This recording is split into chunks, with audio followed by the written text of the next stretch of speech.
Маргаритка и Боровец представят. Мими! Мими! Какво? Колко очи имам?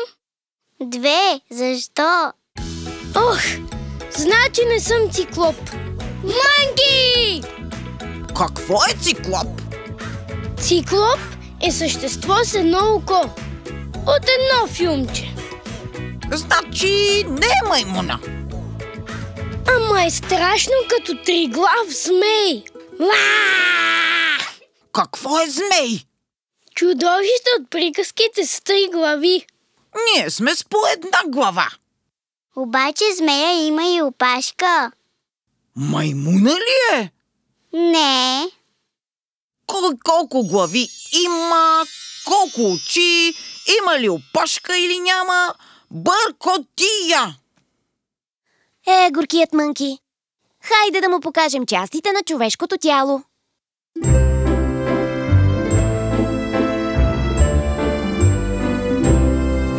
Имам най-красивите очички, имам най-послушните ушички и едно носленце с слонички и най-бъбривата уста. Ето имам си 2 ръчички, 10 пръста, братя и сестрички, 2 крачета, пъргави добрички и една главичка движи всички.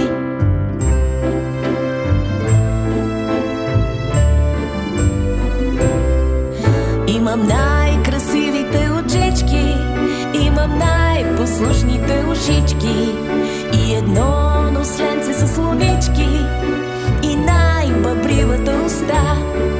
Ето имам си 2 ръчички, 10 пръста, братя и сестрички, 2 крачета, пъргави добрички и една главичка движи всички.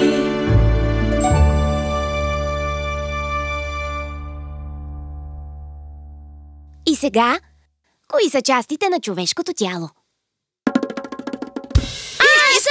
Искам аз! Хайде, заедно! С 2 очички аз те виждам. С 2 ушички аз те слушам. С едно носленце те подушвам, а с устата аз говоря и си хапвам. С 2 ръчички аз те гушкам. С 2 крачета се придвижвам. Браво, Мънки! Ето така! Глава, очи, уши, нос, уста, ръце, крака,